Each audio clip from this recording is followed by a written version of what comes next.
Hey guys, how's it going? Chet here, and welcome to another episode of my guitar workout series. Now I'm sure a lot of guitarists out there can relate to this. You pick up your guitar and start warming up by noodling around for a bit. You then half-heartedly work on a technique that you learnt a few weeks ago, and then noodle around a little bit more, and the process continues. Before you know it, an hour's gone, and you're done with your practice session for a day. You don't really feel like you've worked on anything in particular, and over a few weeks, you're lucky if you show any signs of improvement at all. I'm not getting better at this. Now I've been there. And if this also sounds like you, and you've struggled in the past to know exactly what to practice and how to practice it, then take a look down to the bottom right of this video, just below it, and smash that subscribe button, because that's exactly what this series of videos is specifically designed to fix. I'll be sharing with you guys the short exercises that I include in my own daily practice routine to help further develop my skills as a guitarist and all-round musician in a really structured way. You can then pick and choose the exercises that you want to work on and add them to your own practice routine, ensuring you're always progressing every time you pick up that guitar. It's working! It's working! Right, no messing about, let's get straight to this, because today we're going to be looking at the second level in mastering our triads. In level 1, I shared an exercise that I use, which helps me memorise the basic triad shapes and their inversions across the neck. This in turn begins to develop the visualisation of chord tones on the fretboard. That means when soloing over a chord progression, we are now able to better see which notes to target in order to tie in more closely with the harmony. Now in level 2, as you might have guessed, we'll be taking things one step further. We'll take the triad shapes we've learnt in level 1 and practice them by putting them through the harmonised major scale in all 12 keys while moving parallel to the neck. If that wasn't enough, I'll also be sharing with you guys a variety of picking patterns that can be used to do this. Now you might be asking yourself, why is this important? Well, let's say you're about to take a solo in the key of C major, and you want to be able to use the triads you've been working on to create some new lines. At the moment, by practicing level 1, we know 12 different major triads, 12 different minor triads, 12 different diminished triads, and 12 different augmented triads, and we can choose from any one of these. But how do we know what will sound good over our chord progression? Master Skywalker, there are too many of them. What are we going to do? We could take the approach where we stick to the triad that specifically relates to the chord that we're actually playing over. So for example, if we're playing over a D minor chord, I'd then just play a D minor triad. But you're seriously limiting yourself by doing this, and you're stuck with only 3 notes for each chord, and that's going to get boring really quickly. Remember as well that in the first video, I said I wanted to sound like these guys.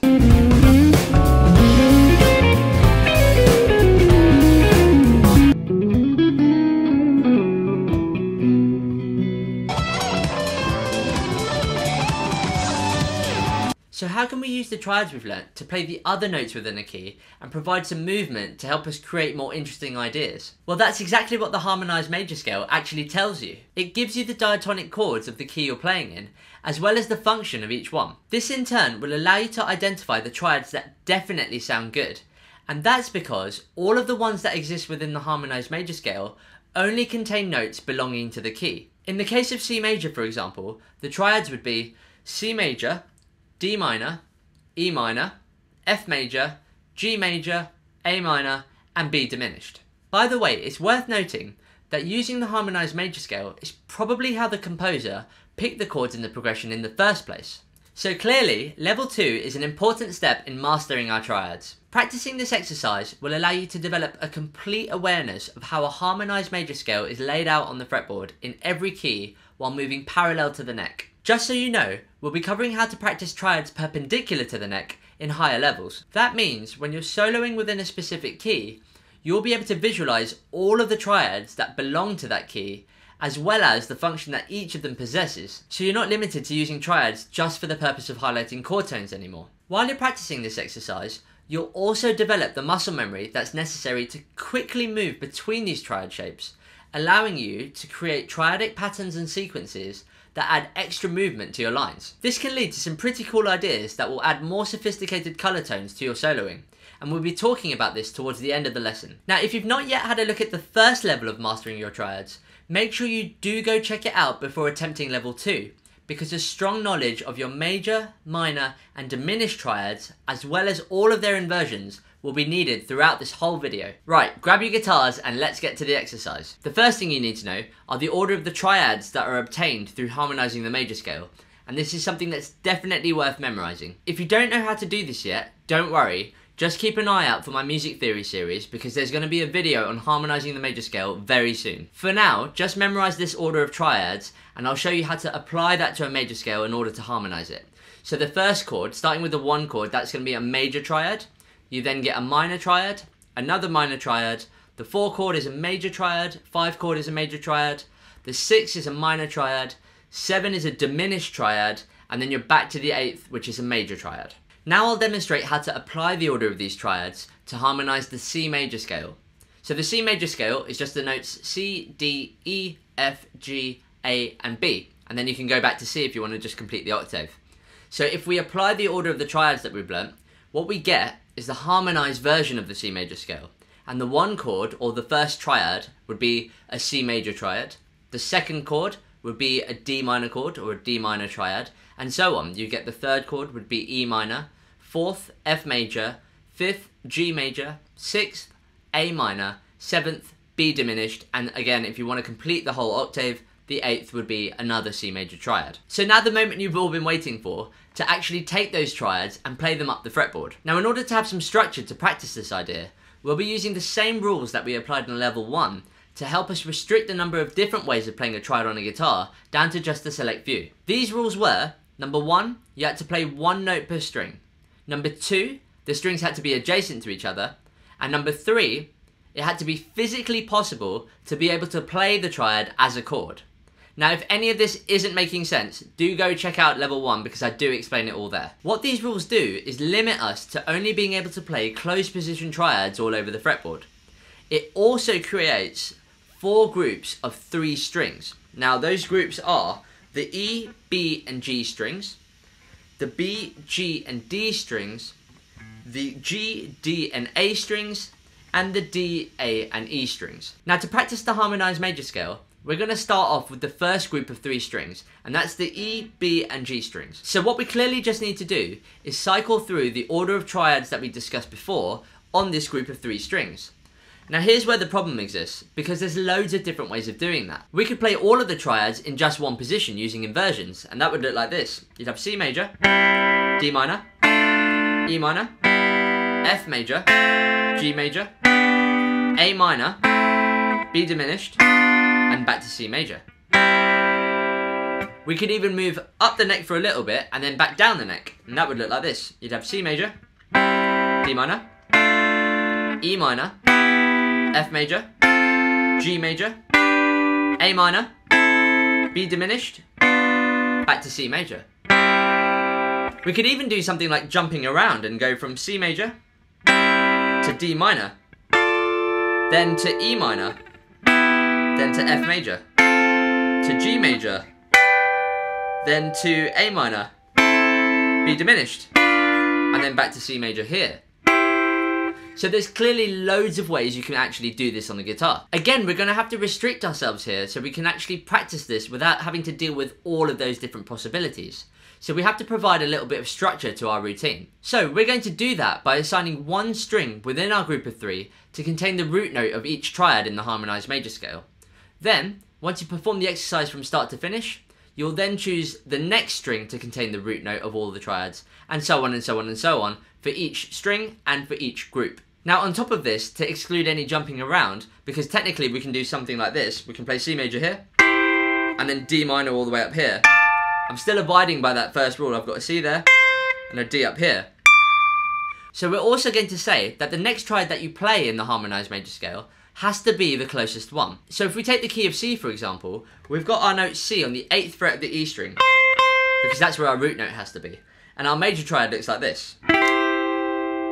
The next triad we have to play is a D minor triad, and the closest D minor triad that abides by all of those rules would be here. Next we have an E minor triad, that would be here. F major, G major, A minor, B diminished, and a difficult to play on this guitar C major triad. And there you go, we've harmonised the major scale while moving parallel up the neck. We can then do the same thing moving back down to where we started from. So we've got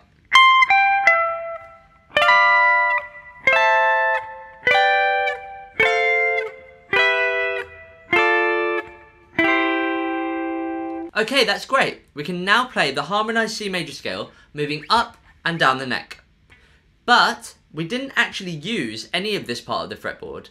And to be honest, playing that triad shape up here was actually really difficult and quite impractical, especially on this guitar. So instead, when we're practicing this exercise, we're going to try and make full use of the fretboard by starting from the lowest possible triad that exists within the key. And in this case, it's going to be E minor because we have the open strings E, B and G. So now, our harmonised C major scale looks like this. We'll be starting from the third triad of this series, which is E minor. Then move to F major, which is the fourth triad. Fifth triad is G major, and so on, A minor, B diminished, and C major. Now we could stop there, but in this exercise, what we'll be doing is making sure that we go one octave higher from where we started from. So we're going to carry on. We've got D minor, which is now the second chord again, and then E minor. We can then work back down to where we started from. So we repeat E minor, D minor, C major, B diminished, A minor, G major, F major, and E minor. Now this actually presents a problem to us because we've lost that sense of resolution you get from starting and ending on the first chord in the harmonised major scale. So in this case, if I start again from C major, have a listen to this. It sounds like it will resolve towards the end. We've got C major, D minor, E minor, F, G, A minor, B diminished, and it wants to pull to the C major chord here. Likewise on the way back down.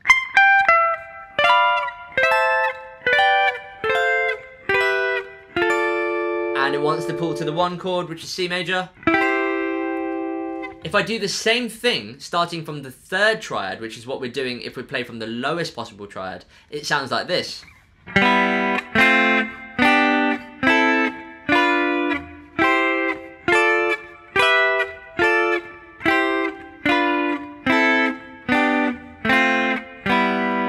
And you lose that sense of resolution because you're actually starting and ending on the third triad. So to kind of solve this issue and make sure that my ear actually does stay centered on the tonic, I simply just play a root position chord in the key of the scale that I'm practicing at the start and at the end of the exercise. And that looks like this.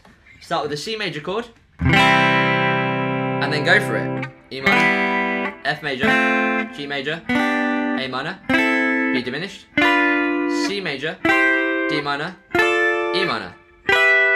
And the way back down, E minor, D minor, C major, B diminished, A minor, G major, F major, E minor, and then C major. And you somewhat gain that sense of resolution back by doing that. In addition to this, when I'm actually practicing this exercise, I'm also thinking about the function of each triad to remind myself of the order that they appear within the harmonised major scale. This is because in practice, when you're soloing, you're not necessarily always going to be starting from the root note. And if you want to begin a triadic idea starting from a different note of the scale, you not only have to know what type of triad to play, you also have to know which triads come before and after it, so you can actually move from one triad to another. So again, running through the exercise, but this time vocalising the function of each triad so you can actually hear what I'm thinking when I'm practicing. First, we play the C major chord to help centre my ear on the key of C. And then we go. We've got minor 3, major 4, major 5, minor 6, diminished 7, major 1, minor 2, minor 3. Back down, minor 2, major 1, diminished 7, minor 6, major 5, major 4, and minor 3. And then again, a C major chord to help provide that resolution. For now, I'll be demonstrating the rest of the exercise on each string within all 4 string sets by playing the triads as block chords. Towards the end of the video, I'll be sharing with you guys a few different picking patterns that you can then drill to help develop your technique and provide you with a few different triadic patterns that you can then use in your soloing. So next we need to look at the B string while staying within the first string set. So I play my C major chord, and the lowest triad is C major in this case. We then have D minor, E minor, F major, G major, A minor, B diminished, and C. Working back down, B diminished, A minor, G major, F major, E minor, D minor, C major, and then the chord. So now we look at the root note on the G string, and the lowest possible triad within the key that has a root note on this string is A minor. So first we start off with the C major chord to centre our ear on the key of C.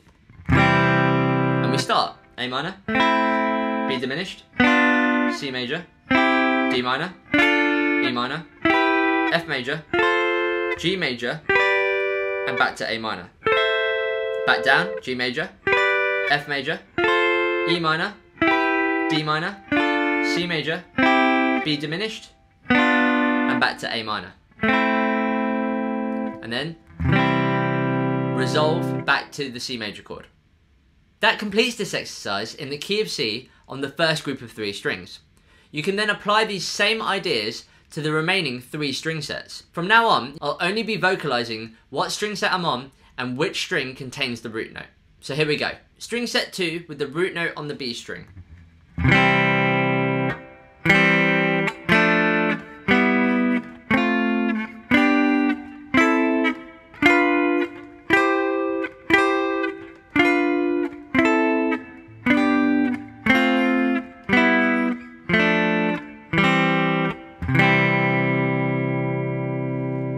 String set 2, the root note is on the G string.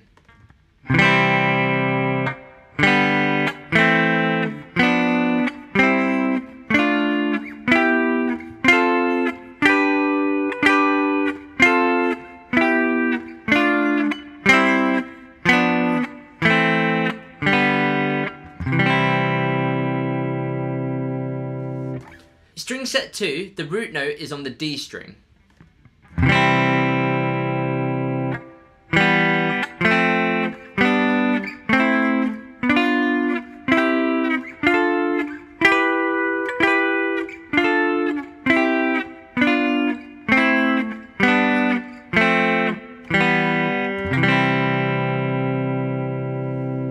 String set 3, the root note is on the G string.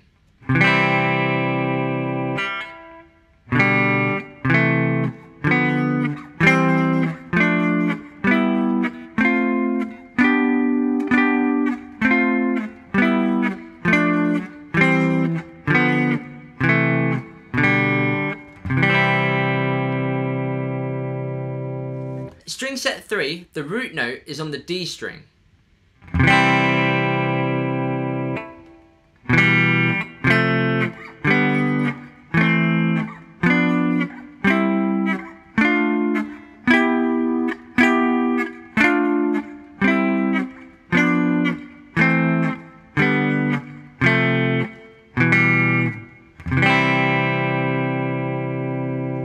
String set 3, the root note is on the A string.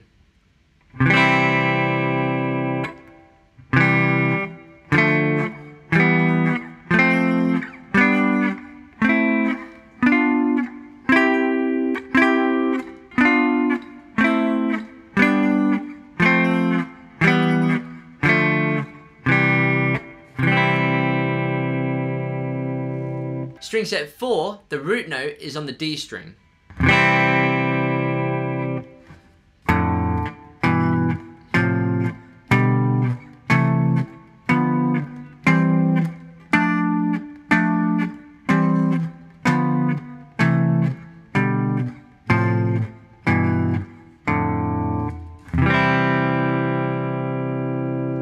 String set 4, the root note is on the A string.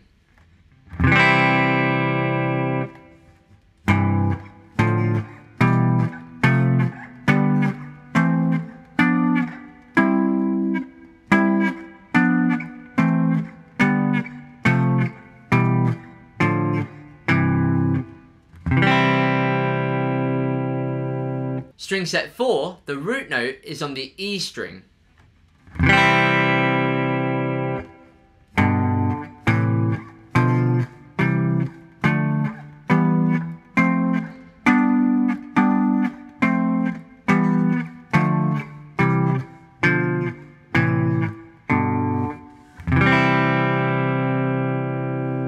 And there you go, you've now covered all of the possible variations of playing the harmonised major scale while moving parallel on the neck in the key of C. Groovy, baby! Now clearly, in order to be able to do this exercise and actually practice in other keys other than C, you need to know your major scales inside and out.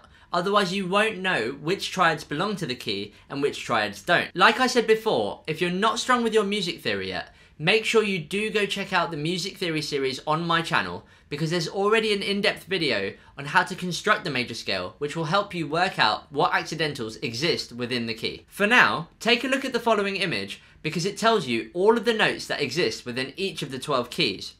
You'll see that there's actually 15 different scales here, but that's because some of them are enharmonically equivalent to each other. Memorizing this bit by bit will help you determine the triads that should be played within the key you're practicing in. So for example, if we're in the key of E, the E major scale contains the notes E, F sharp, G sharp, A, B, C sharp, D sharp, and then back to E. That means the triads would be the 1 chord, E major, 2 chord, F sharp minor, 3 chord, G sharp minor, and so on and so on. So continuing on with the exercise, and instead of playing block chords the whole time, you can actually begin to shed different picking patterns to help create movement and more interesting ideas. Now this is part of the creative process, and you can go wild with this, but here are 3 that I'm currently practicing. By the way, these picking patterns can be applied to any of the string sets with the root note on any of the strings.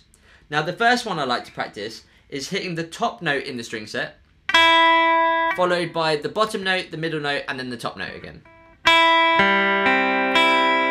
So if I do that, playing string set 1 with the root note on the B string, that sounds like this.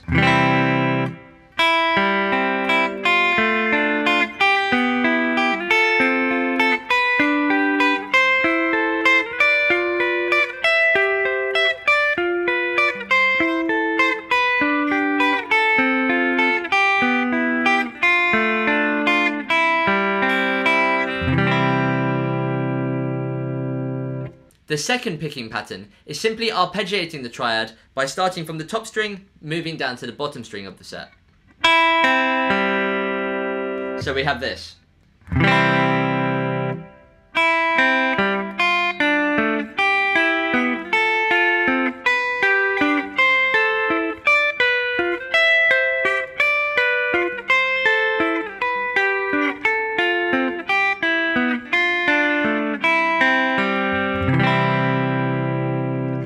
The third picking pattern would just be reversing that idea. So we have this.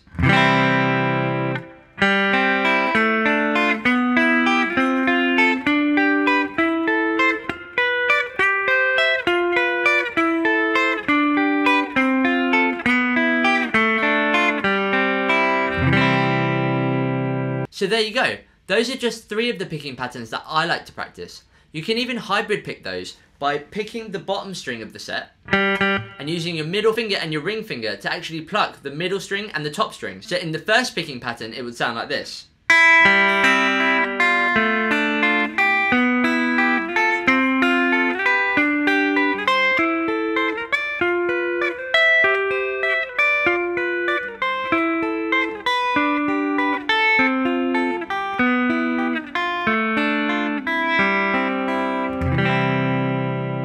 Now, like I said, this is part of the creative process, so the best thing to do would be to come up with a picking pattern that you think sounds cool and actually practice that. And I'd love to hear what those are in the comment section below. Right, so that's how the exercise actually works. You've got a variety of different picking patterns and you actually know the method now. But how do you practice this? Now, the way I like to shed this exercise is to actually practice only 3 keys per week, because I found that if I'm trying to do 12 keys in one sitting, it actually just takes a really long time. So using the circle of fourths, I would first take C, F, and B flat as the 3 keys I'm practicing. I would then set a metronome at a speed where I'm comfortable in using one of the picking patterns to cycle up and down the harmonised major scale across all of the string sets in each of the 3 keys. Each day, if I become comfortable at that current speed on the exercise, I'll then bump up the metronome by 5 to 10 beats per minute, until it's a slight struggle, and then I'll push myself to work at that speed. If you manage to get comfortable at that speed, then push it up the following day. If not, no problem, just stick on that speed If you think it's too fast, just drop it a little bit. Remember, it's a marathon, not a sprint. The following week, I'll then practice the next 3 keys in the same way. What you'll find is that the starting tempo might be slightly higher for these keys, and that's because you've developed some of the muscle memory for that picking pattern. 1 month later, and you've practiced playing the harmonised major scale in all 12 keys, moving up and down the neck. You've also practiced a usable picking pattern that can then be called upon when soloing over a chord progression within a specific key. See, I told you, structured progress. You were right. You were right all along. In the next month, you can continue to use this picking pattern and develop it further. Or you can choose to switch it and go through the whole process all over again with a new pattern. Remember, try to have fun with this and be as creative as you can. One idea might be to use one picking pattern while ascending and another one while descending, or even alternating picking patterns on each chord. You'll be amazed at what you can work out. Now, to finish off this lesson, I just want to give you a little bit of an insight into how you might be able to apply this idea as you get more advanced with it. Let's say we're jamming over a 1 chord vamp and that chord is G9. Now, what that actually is a G dominant 7 chord with an added extension of a 9. Now, a G dominant 7 chord belongs to the key of C. Now that means all of the triads that belong to the harmonised C major scale now become options that can be played over this G9 chord. And that's because all of them contain notes that belong to the key. So for example, if I play a line moving from F major, which is the 4th triad, to G major, which is the 5th triad, to A minor, which is the 6th triad, I'll be implying the following intervals over the G9 chord. So for the F major triad, I've got F, which is the flat 7, I've got C, which is the 11, and I've got A, which is the 9, which fits quite nice because we're playing a G9 chord. On the G major triad, I'm obviously playing the chord tones. I've got the 1, 3, and 5 because the G9 chord is based off a major triad adding the flat 7. So that works really nice, that fits quite nicely. Then I've got the A minor triad, and again I've got the 9 here, I've got the 11 with C, and now I've also got the 13 with E. So you can see that by using our triads in a clever way, we can actually imply some extensions over the dominant chord, adding colour to our lead lines. Now check out this example of me trying that out.